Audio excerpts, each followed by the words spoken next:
You are listening to the Pompette podcast, the edutainment podcast about lifestyle, wine, and spirits, hosted by Yolanda Shoshana. Let's get this party started. Hey, it's Yolanda Shoshana. Thank you so much for tuning in to the Pompette podcast. I love having you here. You know I do. So, where are my rum lovers?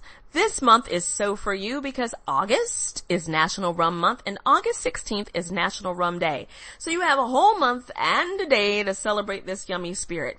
If you've been sleeping on rum, which I know I have as well, it's a great month to try a new rum or try a new rum cocktail, play with some recipes and just go at it and have a good time. Now you may have noticed that rum is spelled in two different ways, R-U-M, R-H-U-M. The R-H-U-M is the French way of spelling rum, so you're going to find that in the French Caribbean. In case you don't know what rum is, it is a byproduct of molasses or sugarcane juice. And the sugarcane juice is what you'll really find in that French Caribbean, the R-H-U-M rum. Nobody is sure, of course, who created rum because this was a long time ago, but the first distillation of rum took place in the 17th century. That 17th century was lit. All kind of things went down in the 17th century. And it happened on various sugarcane farms. So we do know that for sure. But the oral history states that Barbados was more than likely the first place that rum was produced and created.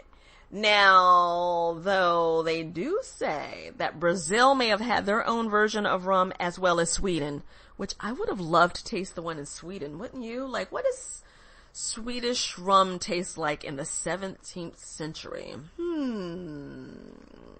Now, do you know who has the largest rum distillery? You could probably guess this one because everybody's tasted this rum at least once in their life, at least in college, at a party, somewhere.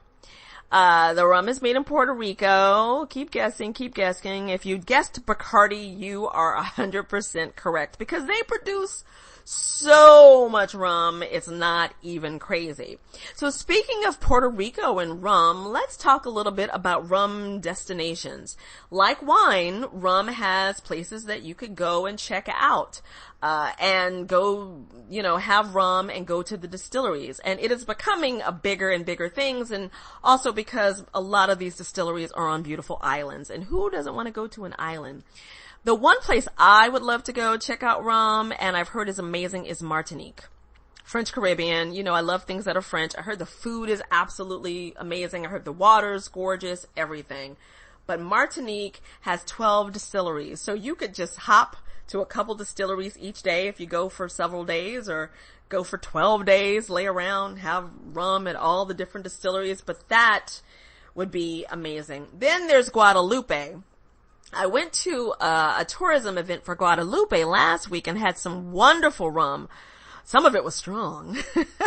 Now, mind you, I had gone from a champagne event to a rum event, and I don't like to mix too much, so I didn't have as much as I normally would, but it was really wonderful and smooth, but really powerful. Guadeloupe has 9 distilleries spread around the island, so you'd have to work a little bit to visit them, but I'm sure it's totally worth it. Some people prefer Martinique and some prefer Guadeloupe. It all depends upon what you're looking for, but I've heard both are absolutely stunning and great places to visit. Then there's Barbados, of course. And the popular distillery in Barbados is Mount Gay. Like, most people have tried that rum at least once or twice or heard of it. But that distillery is allegedly a place you kind of go to for sure because of the history, the architecture, and of course, the rum. Then we have Jamaica Mon, known for the Appleton rum distillery, which they say is also a must. You have to go through and go do some tastings and all of that good stuff. That sounds good too. I'd like to go to Jamaica. Then there's DR, of course. The Dominican Republic is known for their rum and having beautiful rum as well. And they've got Brugal and Barcelo, and they also have plenty of other distilleries to check out. You know, the great thing about these islands is you're going to be able to go to distilleries you probably have never heard of and try some really delicious stuff that you can bring back home. You know, smuggle it back in. Then there's Panama. Panama is apparently becoming a larger destination, and they say that Panama is really making a name and claim for itself in the rum world. So look for more rum from that area. And there's some stuff to go see as well, which is the Ron Abuelo, and of course other small places you can go to. And then there's Cuba. I mean, Cuban rum is delicious, and some of it can't make it out of the country, unfortunately, because of laws, and you might be able to get it at duty free. Of course, there is the Havana Club, which is kind of, Havana Club is an interesting story because there are two different Havana Clubs. There's one in the U.S. and then there's one in Cuba. They kind of stole the recipe in Cuba, but that's the one you're going to get when you go there. Lots of, interesting news on that. I highly recommend you read about that. It's an interesting, crazy story how the Cuban government stole the recipe from this family, and then the family had moved to the USA, which is why we have two different ones. And Bacardi owns the Havana Club in the US. And I know that there's still a legal battle with the whole thing, but, you know, just interesting. So, you've probably had one of the two. The one from the U.S. is allegedly, though, the original real Havana Club. And when you go to Cuba, you're going to get the Havana Club that has that stolen recipe. So, yeah.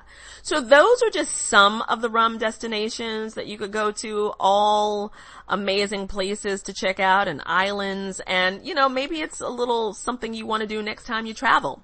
Now, if you're looking for a good sipping rum, which who isn't? I'm all about a good sipping rum. And these are rums you can sip like on their own, neat or with a ice cube, or of course you can put them in a classic cocktail. But if you're looking for something that's going to be elegant on the palate, these are some that I recommend. The Mount Gay XO. I love anything that has an XO at the end of it. I don't know what it is about an XO, but I'm a huge fan. And that's a blend of rums from 8 to 15 years. And if you put that ice cube in there, you're going to be able to taste the complexity and taste that spice. I'm wanting rum right now. Can you tell? Clément VSOP. I have to say, the first time I tried Clément was at an event during the holidays last year. It was the December month, and it was so good. I was so blown away by Clément. It's really good. It's also from the Caribbean, and it's just absolutely delicious, and it's got those notes of orange and vanilla. So it's Clément Rum, RHUM. So look for that, VSOP. Good stuff. And then you have Flor de Cana, and that is, it translates to sugarcane flour, and that is some delicious stuff as well. It's like an 18-year-old rum, and it's sexy. It's got notes of bananas and caramel, and it's made in Nicaragua. So Flor de Cana, that will really do some amazing stuff for you and your palate. And 18-year rum, like, that's elegant. And last but not least, you have your Diplomatico Reserva Exclusiva. And I've spoken about this rum several times. It's one of my favorite. It's a wonderful sipping rum. It's got that chocolate, vanilla, and spicy notes, all absolutely delicious. And you can just sip that neat or put it in an ice cube. And it's just gonna rock your world. So those are some really good sipping rums that you can have and enjoy. And if you just want to taste rum, of course, like I said, you can make classic cocktails with any of these rums if you want to do something a little bit extra. But this is going to be more of your luxury, elegant cocktails. And these range from $30 to $50. So they're really nice price points. Nothing too crazy. And Nothing too out of this world when it comes to price. Because sometimes, you got rums that cost $100. You have a spirit that costs like lots of money and it's not necessarily worth it. These are all worth the money. And of course, you can go more higher end on your rums. These are just some ideas for you to play with in case you are looking for a good rum to sip and savor. And pair with whatever you like. Of course, pair it with a nice movie that you're watching, or I always do cookies and rum, something sweet. You could also, if you don't even want to drink rum cake is always a good thing to make. Rum cake is the best thing ever. And me, I like a good rum punch. A good rum punch, made with a quality rum like one of these sipping rums and a little touch of cognac. I use that Hennessy Black, and I'm telling you, ain't nothing like it. That's one of the best rum punches you can have. Delish. So enjoy the rest of Rum Month. Enjoy Rum Day. And let me know how it goes for you. If there's a rum that should be on my radar, why don't you give me a shout out and let me know? Because there's so many rums, so little time. But I love to try new things, and I love to know about new things. So once again, let me know. Or if there's a rum cocktail that I need to know about, because there's a lot of those too, do talk to me. Let me know. I love getting emails from you, Shoshi@YolandaShoshana.com. So once again, thank you so much for tuning in, and stop by awitchintheworld.com. Sign up for my newsletter, Pompette. And this weekend, I am starting my new live show that's about wine, spirits, and pop culture, the Yolanda Shoshana Show. It's gonna be on TalkShoe and streaming on YouTube if I can get that technical stuff to work out. You know it. But either way, I'll probably pop it up on YouTube. So you'll be able to find that as well on all of the channels if you don't get a chance to join us live, because it is a live call-in show. It'll be 5 p.m. Eastern Time on Sunday, and I'll be talking about wine and music, two of my favorite things. So until next time, peace, love, and cheers.